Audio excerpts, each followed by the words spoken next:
Welcome to 5 minute school.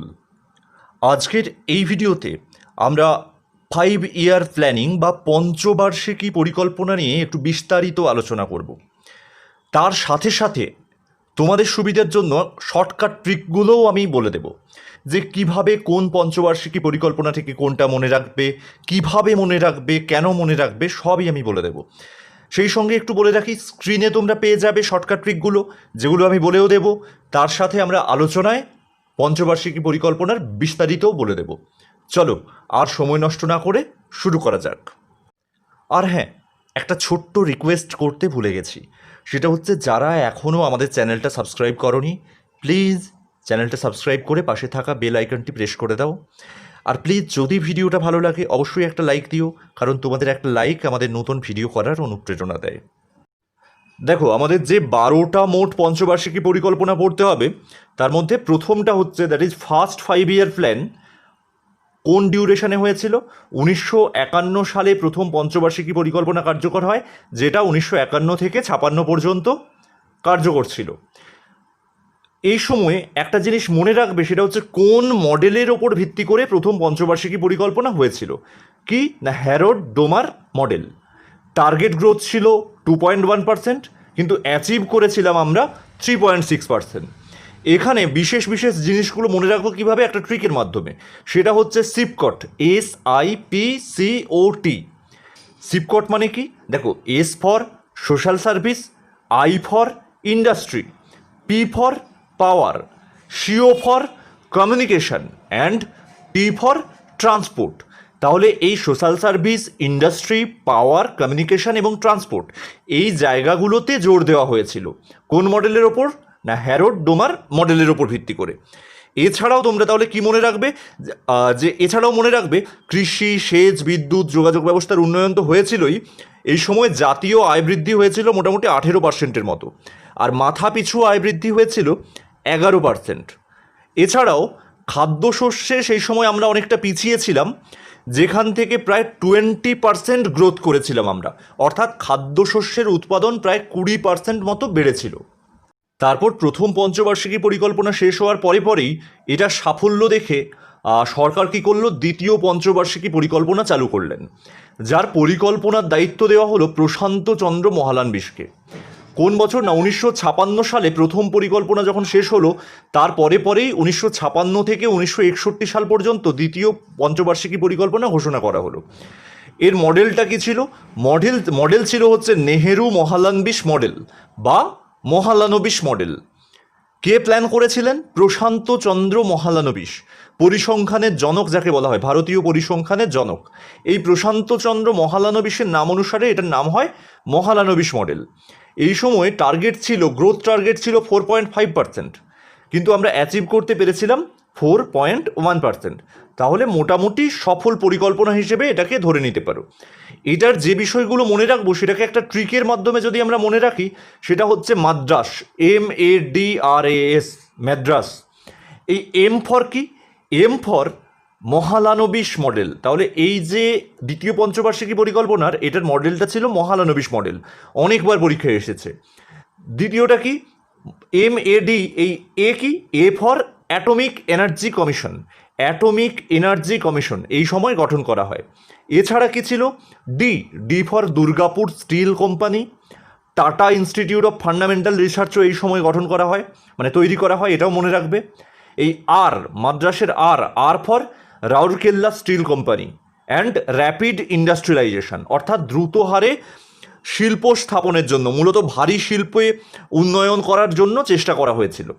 A for agriculture, S for socialistic pattern and of society. তার মানে কি? সমাজতান্ত্রিক উন্নয়ন। তাহলে কি কি হলো? Mahalanobis model, atomic energy commission, Durgapur steel company, Rourkela steel company, কৃষিক্ষেত্রে উন্নয়ন এবং সমাজতান্ত্রিক উন্নয়ন।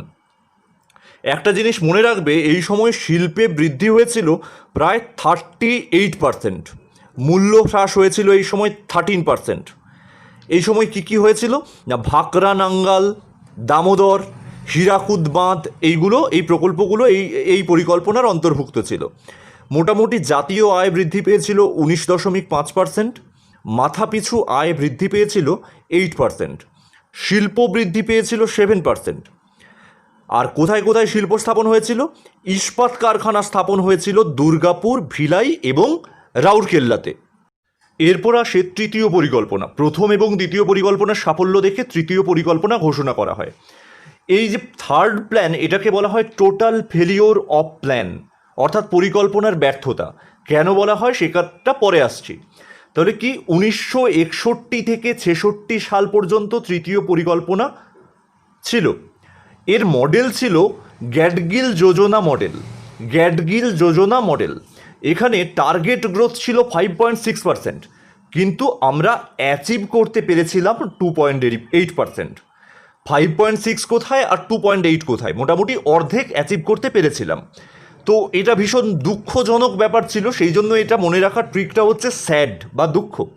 এসএডি, sad, S for self Reliance, A for agriculture, D for development of industry. এই তিনটে দিকে আমরা এই পরিকল্পনায় জোর দিয়েছিলাম। কিসে? S for self Reliance, A for agriculture, D for development. এইবার এই পরিকল্পনা ব্যর্থ হওয়ার পেছনে দেখো, ওই সময়টাতে 1961 সময় পাকিস্তান ভারত আক্রমণ করে, 62তে গিয়ে আবার চীন ভারত আক্রমণ করে। এই যে পাকিস্তান চীনের আক্রমণ হওয়ার ফলে মূল্য বৃদ্ধি ঘটে যায়, প্রায় 32% মূল্য বৃদ্ধি ঘটেছিল। কৃষির উৎপাদন যেটা আমরা অনেকটা বাড়িয়েছিলাম, প্রথম পরিকল্পনার সময় প্রায় 20% বাড়িয়েছিলাম, দ্বিতীয় পরিকল্পনার সময়ও অনেকখানি বাড়িয়েছিলাম, সেইটা তৃতীয় পরিকল্পনা এটার সময় প্রায় 30% হ্রাস পেয়ে যায়। জাতীয় আয় অর্থাৎ জিডিপি, সেটা আবার 2% মতো হ্রাস পেয়ে যায়। এর মধ্যে শুধু ভালো খবরটা কী ছিল? ভালো খবর ছিল শিল্পে একটু বৃদ্ধি হয়েছিল, সেটা হচ্ছে 7.9%। এই সময় আমরা যে দীর্ঘকালীন উন্নয়নের, শিল্প ও কৃষিতে দীর্ঘকালীন উন্নয়নের পরিকল্পনা নিয়েছিলাম, সেটা টোটালি ব্যর্থ হয় এই পাকিস্তান আর চীনের আক্রমণের ফলে। মূল্য বৃদ্ধি হয়, কৃষি উৎপাদন হ্রাস পেয়ে যায়, প্রকৃতিও সেই সময় সাথ দেয়নি। তাহলে সবথেকে ব্যর্থ প্ল্যান হিসেবে আমরা এই থার্ড 5 ইয়ার প্ল্যানটাকে ধরে নেব এবং এটার নাম বলবো যে টোটাল ফেলিওর অফ প্ল্যান। কোন পরিকল্পনাটা যদি প্রশ্ন আসে লিখব থার্ড 5 ইয়ার প্ল্যান। এটার মডেল ছিল গ্যাডগিল যোজনা মডেল। এই তৃতীয় পরিকল্পনার পরে কিন্তু সঙ্গে সঙ্গে চতুর্থ পরিকল্পনা, চতুর্থ পঞ্চবার্ষিকী পরিকল্পনা কার্যকর করা যায়নি। কেন না, এই 3 বছর 1966, 67, 68 থেকে মোটামুটি 69 পর্যন্ত, এই 3 বছর পাকিস্তানের আগ্রাসন এবং চীন আক্রমণের ফলে চতুর্থ পঞ্চবার্ষিকী পরিকল্পনা কার্যকর করতে বিলম্ব হয়। ফলে 3টি বার্ষিক পরিকল্পনা এই সময় গৃহীত হয়। এই সময়টাকে আমরা বলি প্ল্যান হলিডে। আমরা কি বলি? পরিকল্পনার ছুটি বা প্ল্যান হলিডে। দেখো, এই সময় কি হয়েছিল না, ডিভ্যালুয়েশন অফ রুপি, টাকার মূল্য হ্রাস পেয়েছিল। কিভাবে না, গভর্নমেন্ট ডিক্লেয়ার করেছিল যে টাকার মূল্য হ্রাস পেয়েছে। আর আমরা নিজেরাই এটাকে প্ল্যান হলিডে ঠিক বলি না, ইকোনমিস্টরা বলে প্ল্যান হলিডে, তাই জন্য আমরা বলি প্ল্যান হলিডে। তাহলে তৃতীয় পরিকল্পনা, তৃতীয় পঞ্চবার্ষিকী পরিকল্পনার পরের যে 3টে বছর, 66 পর থেকে 66 থেকে 67, 67 থেকে 68, 68 থেকে 69, এই যে 3টে ফিনান্সিয়াল ইয়ার, এই সময় এইটাকে আমরা মনে রাখবো প্ল্যান হলিডে নামে। আর প্ল্যান হলিডে প্রথম যেটা এখানে মনে রাখবো শুধু একটাই বিষয়, সেটা হচ্ছে ডিভ্যালুয়েশন অফ রুপি, অর্থাৎ টাকার অবমূল্যায়ন বা মূল্য হ্রাস। এরপর চতুর্থ পরিকল্পনা, চতুর্থ পঞ্চবার্ষিকী পরিকল্পনা কার্যকর করা হয় 1969 সালে। 1969 সালে, তাহলে 1969 থেকে 74 পর্যন্ত ছিল চতুর্থ পঞ্চবার্ষিকী পরিকল্পনা। এখানে টার্গেট গ্রোথ ছিল 5.7%, আর আমরা অ্যাচিভ করতে পেরেছিলাম 3.3%। তাহলে এটাকেও একটা ব্যর্থ প্ল্যান হিসেবেই বলা যায়। That is, this plan was also a failure because of inflation due to 1972 oil crisis. 1972 সালে যে অয়েল ক্রাইসিস হয়েছিল, যার ফলে এই প্ল্যানটাও ব্যর্থ হয়ে যায়। এই প্ল্যানের উদ্দেশ্যটা মোটামুটি কী ছিল না, স্বনির্ভরতা, সেটা কৃষি হোক বা শিল্পে। আর ছিল জনসংখ্যা নিয়ন্ত্রণ, কর্মসংস্থান, বেকারত্ব হ্রাস, অর্থনৈতিক বৈষম্য হ্রাস, দারিদ্র্য দূরীকরণ, গ্রাম উন্নয়ন, ক্ষুদ্র শিল্পের বিকাশ, এরকম অনেকগুলো উদ্দেশ্য নিয়ে এই পরিকল্পনাটা সফল হয়েছিল। কিন্তু এটাকে আমরা টোটাল ফেলিওর না বললেও মোটামুটি আংশিক ব্যর্থ বা আংশিক ব্যর্থ বা আংশিক সফল হিসেবে বলতে পারি। এই সময় কৃষিতে বৃদ্ধি হয়েছিল মাত্র 2.8%, শিল্পে বৃদ্ধি হয়েছিল 3.9%। তবে একটা বিষয় এখানে উল্লেখযোগ্য যে এই সময় কৃষিতে বৈজ্ঞানিক পদ্ধতির কিছু ব্যবহার শুরু হতে থাকে। তাহলে এটাকে কেন আমরা মনে রাখবো? 1972 অয়েল ক্রাইসিসের জন্য একটা কারণে মনে রাখবো। 1972 একটা ইন্দো পাক ওয়ার হয়েছিল, ভারত পাকিস্তান একটা যুদ্ধ হয়েছিল। তাছাড়া এই সময় থেকে কৃষিতে বৈজ্ঞানিক পদ্ধতির ব্যবহারও শুরু হতে থাকে। তো এই বিষয়গুলোই আমরা মনে রাখবো চতুর্থ পঞ্চবার্ষিকী পরিকল্পনা মনে রাখার ক্ষেত্রে। দেখো, চতুর্থ পঞ্চবার্ষিকী পরিকল্পনা শেষ হওয়ার সঙ্গে সঙ্গে সরকার কী করলো? আবার পঞ্চম পঞ্চবার্ষিকী পরিকল্পনা বা 5th 5 ইয়ার প্ল্যান চালু করে দিল 1974-এই। এই যে 5th 5 ইয়ার প্ল্যান, এটার অরিজিনাল যে অ্যাপ্রোচ সেটা প্ল্যান করেছিলেন কে? শ্রী সুব্রহ্মণ্যম। কিন্তু ফাইনালি ড্রাফটটা তৈরি করেছিলেন ডিপি ধর। এই পঞ্চম পঞ্চবার্ষিকী পরিকল্পনায় আমরা গ্রোথ বা বৃদ্ধির টার্গেট রেখেছিলাম 4.4%, কিন্তু অরিজিনালি আমরা অ্যাচিভ করতে পেরেছিলাম 4.8%। এবার পঞ্চম পঞ্চবার্ষিকী পরিকল্পনা মোটামুটি শেষ হওয়ার আগেই কী হলো? 1977-এ জনতা সরকার চলে এলো। তোমরা জনতা সরকার সম্পর্কে সবাই জানো মোটামুটি। জনতা সরকার এসে কী করলো? এই 5th পঞ্চবার্ষিকী যে পরিকল্পনা, পঞ্চম পঞ্চবার্ষিকী পরিকল্পনা, এটাকে শেষ হওয়ার 1 বছর আগেই শেষ করে দিলেন, দিয়ে রোলিং প্ল্যান চালু করলেন, যেটা আমি স্ক্রিনে একটু তোমাদের জন্য উল্লেখ করে নিয়েছি, কারণ খুব একটা ইম্পর্টেন্ট নয় এটা। এই পঞ্চম পঞ্চবার্ষিকী পরিকল্পনা, এটা মনে রাখার একটা ছোট্ট ট্রিক তোমাদের জন্য বলে দিচ্ছি। সেটা হচ্ছে PSTM। PSTM, P for poverty eradication, অর্থাৎ গরিবি হাটাও। গরিবি হাটাও তাহলে কোন, অনেকবার প্রশ্নে এসেছে দেখবে, গরিবি হাটাও এই স্লোগানটা কখন এসেছিল? না 5th 5 ইয়ার প্ল্যানের সময়। S for self reliance, T for 20 point programme, M for minimum need programme. তাহলে কী কী? Poverty eradication, self reliance, 20 point programme, minimum need programme. তাহলে এখানে সব থেকে ইম্পর্টেন্ট যেটা মনে রাখবে সেটা হচ্ছে গরিবি হাটাও। এইটা অনেকবার পরীক্ষাতে এসেছে। এরপরে রোলিং প্ল্যানটা একটু দেখে নেবে, কোন মডেলে হয়েছিল সেটাও উল্লেখ করে দিয়েছি, সেটা একটু দেখে নেবে। এরপর দেখো, ষষ্ঠ পঞ্চবার্ষিকী পরিকল্পনা বা 6th FOIP, এর ডিউরেশনটা ছিল 1980 থেকে 85। গ্রোথ টার্গেট ছিল 5.2%, কিন্তু আমরা অ্যাচিভ করতে পেরেছিলাম মোটামুটি 5.4%। এইখানে একটা উল্লেখযোগ্য বিষয় হচ্ছে removal of poverty through infrastructure for both agricultural and industrial, অর্থাৎ কৃষি এবং শিল্পক্ষেত্রে উন্নয়নের মাধ্যমে আমরা দারিদ্র্য দূরীকরণের পরিকল্পনা নিয়েছিলাম। এটার উল্লেখযোগ্য জিনিসগুলো আমরা মনে রাখবো কিভাবে, যেগুলো মনে রাখার বিষয়? মেল, MAIL, মেল, এই ট্রিকের মাধ্যমে। Mail for M for management, A for agricultural production, I for industrial production, L for local development scheme.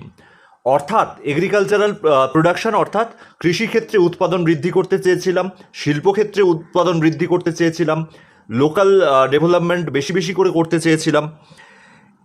এছাড়া এই ষষ্ঠ পঞ্চবার্ষিকী পরিকল্পনায় বেকারত্ব হ্রাসের দিকেও একটু নজর দেওয়া হয়েছিল এবং বলা হয়েছিল যে 1995-এর মধ্যে সর্বত্র পানীয় জলের ব্যবস্থা করা হবে। কি বলা হয়েছিল? যে 1995-এর মধ্যে সর্বত্র পানীয় জলের ব্যবস্থা করা হবে। তাহলে কি কি মনে রাখবো আমরা? টার্গেট কত করেছিলাম, অ্যাচিভ কত করেছিলাম মনে রাখবো, এবং মনে রাখবো রিমুভাল অফ পোভার্টি, এটা মূল উদ্দেশ্য ছিল কিসের মাধ্যমে? না ইন্ডাস্ট্রিয়াল এবং এগ্রিকালচারাল ডেভেলপমেন্ট, অর্থাৎ কৃষিক্ষেত্র এবং শিল্পক্ষেত্রে উন্নয়নের মাধ্যমে। এছাড়া ট্রিকের মাধ্যমে আমরা মেল অর্থাৎ management, agricultural production, industrial production এবং লোকাল ডেভেলপমেন্ট স্কিমের কথাও মনে রাখবো। এরপর দেখো 7th FOIP, 7th 5 year plan তোমাদের জন্য একটু ইম্পর্টেন্ট। কেন? মনে রাখবে 1985 থেকে 90-এর মধ্যে এটা কার্যকর ছিল। আমরা টার্গেট করেছিলাম 5%, কিন্তু গ্রোথ অ্যাচিভ করতে পেরেছিলাম 6%। ট্রিক হচ্ছে EFGH। EFGH for employment generation, অর্থাৎ নতুন নতুন কাজের সৃষ্টি করা। সেই জন্য এমপ্লয়মেন্ট এক্সচেঞ্জ তৈরি করা হয়েছিল। তাহলে এস্টাবলিশমেন্ট অফ এমপ্লয়মেন্ট এক্সচেঞ্জ হয়েছিল 7th FYPর সময়, সপ্তম পঞ্চবার্ষিকী পরিকল্পনার সময়। F for food grain production was doubled, অর্থাৎ খাদ্যশস্যের উৎপাদন দ্বিগুণ হয়ে গেছিল, আগে যা ছিল তার দ্বিগুণ করার লক্ষ্য ছিল। জিকে আমরা যে হিসেবে যদি ভেবে নিই তাহলে হচ্ছে জওহর রোজগার যোজনা। তাহলে সপ্তম পঞ্চবার্ষিকী পরিকল্পনার সময় 1989 অর্থাৎ 1989 সালে জওহর রোজগার যোজনা এই পরিকল্পনাটা শুরু করা হয়। H for Hindu rate of growth, that is 3%।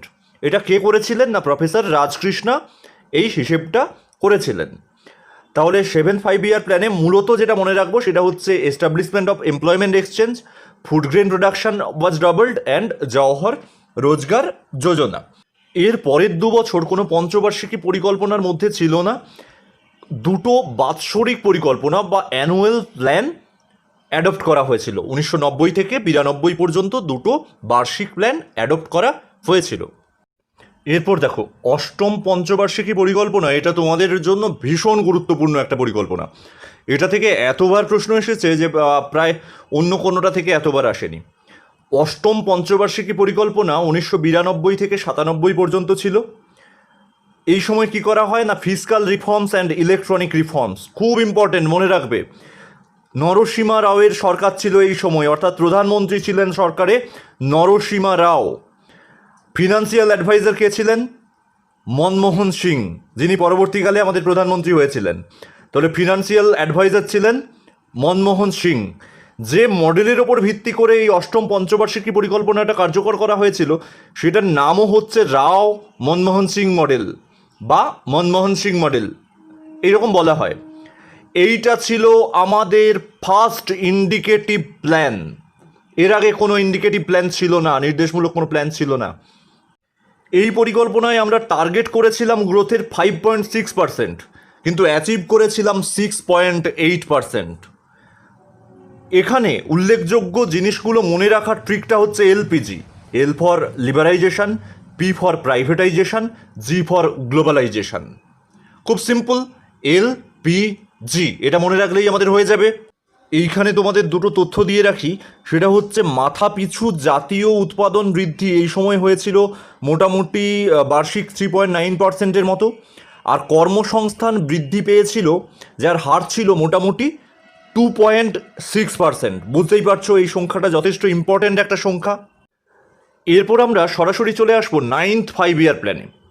দেখো 1997 থেকে 2002 পর্যন্ত কার্যকর ছিল 9th 5-year প্ল্যান। এই সময় কোন দুটো বিষয়ের ওপর জোর দেওয়া হয়েছিল? একটা হচ্ছে growth of social justice and equality, অর্থাৎ সামাজিক সাম্য এবং ন্যায়, এবং ডিসেন্ট্রালাইজেশন অফ প্ল্যানিং। তাহলে ডিসেন্ট্রালাইজেশন অফ প্ল্যানিং বললেই আমরা 9th FYP ভেবে নেব, নবম পঞ্চবার্ষিকী পরিকল্পনা ভেবে নেব। আমাদের টার্গেট ছিল 7% আমরা গ্রোথ করব, প্রথমে আমরা অ্যানাউন্স করা হয়েছিল। তারপরে সেটাকে কমিয়ে অ্যানাউন্স করা হয়েছিল যে 6.5% আমরা করব, মোটামুটিভাবে গ্রোথ করব, কিন্তু আমরা অ্যাচিভ করতে পেরেছিলাম 5.4%। এটার উল্লেখযোগ্য বিষয়গুলো মনে রাখার ট্রিক হচ্ছে ESPN, E for employment for women, SC, STs and OBCs, অর্থাৎ মহিলা বা নারী, তফসিলি জাতি, তফসিলি উপজাতি এবং পিছিয়ে পড়া যারা সংখ্যার OBCদের কর্মসংস্থানের দিকে জোর দেওয়া হয়েছিল। S for 7 basic minimum services, অর্থাৎ আমাদের 7টা যে মিনিমাম বেসিক সার্ভিসেস আছে সেগুলোর ওপরে। P for panchayat Raj institutions, primary education, public distribution system, and N for nutrition securities, অর্থাৎ পুষ্টি নিশ্চিতকরণ। এগুলোর দিকে জোর দেওয়া হয়েছিল নবম পঞ্চবার্ষিকী পরিকল্পনায়। তাহলে কী কী লক্ষ্য রাখা হয়েছিল না গ্রামাঞ্চলে কর্মসংস্থান বাড়ানো, কাদের? মূলত মহিলা, তফসিলি জাতি, তফসিলি উপজাতি এবং OBCদের। মুদ্রাস্ফীতি নিয়ন্ত্রণও একটা লক্ষ্য ছিল। আর নিচুতলার মানুষদের জন্য খাদ্য সুরক্ষার ব্যবস্থা করা, জনসংখ্যা নিয়ন্ত্রণ, এইগুলো ছিল এটার উল্লেখযোগ্য দিক।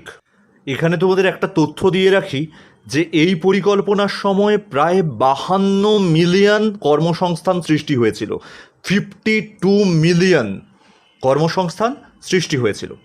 এরপর দেখো 10th 5 ইয়ার প্ল্যান আমাদের খুব একটা কাজে আসে না, ভীষণ ইম্পর্টেন্ট কিছু নয়, কাজেই এটা সম্পর্কে বেশি কথা বলে ভিডিওটা আর অকারণ বড় করছি না। আমরা সরাসরি চলে যাব 11th 5 ইয়ার প্ল্যানে।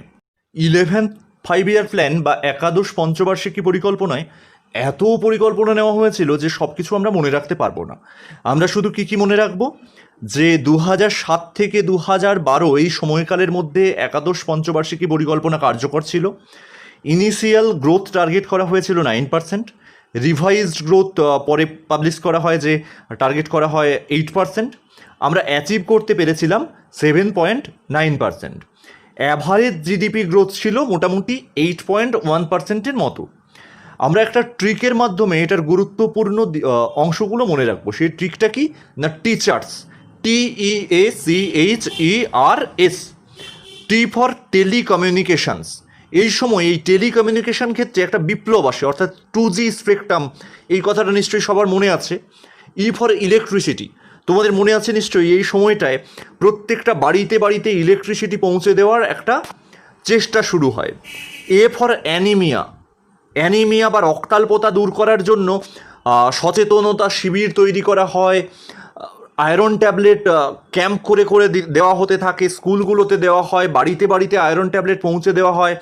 C for clean water, that is প্রত্যেকটা বাড়িতে বিশুদ্ধ পানীয় জল পৌঁছে দেওয়ার একটা চেষ্টা করা হয়।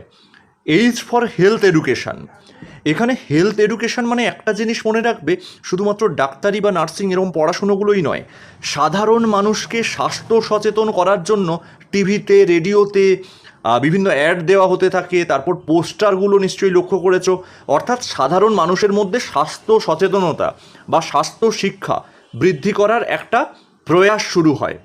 ই ফর এনভায়রনমেন্টাল সায়েন্স, পরিবেশ নিয়ে সচেতনতা বৃদ্ধি করার চেষ্টা শুরু হতে থাকে। R for rapid growth, S for skill development. তাহলে কী কী মনে রাখবো, T for telecommunications, that is 2G, E for electricity and environmental sciences, A for anaemia, C for clean water, H for health education, E for environmental sciences, R for rapid growth, S for skill development. এইবার দেখো 12th FYP বা দ্বাদশ পঞ্চবার্ষিকী পরিকল্পনা বা 12th 5 year plan, এটা সম্পর্কে আমাদের খুব বেশি কিছু জানার দরকার নেই। শুধু এটুকুই জেনে রাখবো যে দ্বাদশ পঞ্চবার্ষিকী পরিকল্পনার কার্যকালটা ছিল 2012 থেকে 16 সাল পর্যন্ত, আর টার্গেট জিডিপি গ্রোথ রেট ছিল 8% মোটামুটি। এগ্রিকালচারাল গ্রোথ রেট অর্থাৎ কৃষিক্ষেত্রে গ্রোথ রেটটা ছিল 4% বা এর আশেপাশে। ম্যানুফ্যাকচারার্স গ্রোথ রেট বা উৎপাদন ক্ষেত্রে যে বৃদ্ধির হার সেটা ছিল মোটামুটিভাবে 10%। এটুকু জানলেই চলবে। আজ এ পর্যন্তই, আর কোনো তথ্য দিয়ে ভিডিওটাকে অকারণ বড় করছি না। পরবর্তী ভিডিওতে আমরা আরও বেশ কিছু তথ্য যেগুলো 5 ইয়ার প্ল্যান সম্পর্কে জানা দরকার বা বিভিন্ন এক্সামে যেসব কোয়েশ্চেন এসেছে সেগুলো নিয়ে আলোচনা করব। ততক্ষণ ভালো থেকো, সুস্থ থেকো, এবং যদি কারো কোনো প্রশ্ন থাকে, কোনো সমস্যা থাকে, অবশ্যই কমেন্টে জানিও। এবং যারা এখনও আমাদের চ্যানেলটা সাবস্ক্রাইব করোনি, প্লিজ সাবস্ক্রাইব করে পাশে থাকা বেল আইকনটি প্রেস করো, যাতে সবার আগে সব ভিডিওর নোটিফিকেশান তুমি পেতে পারো। ধন্যবাদ।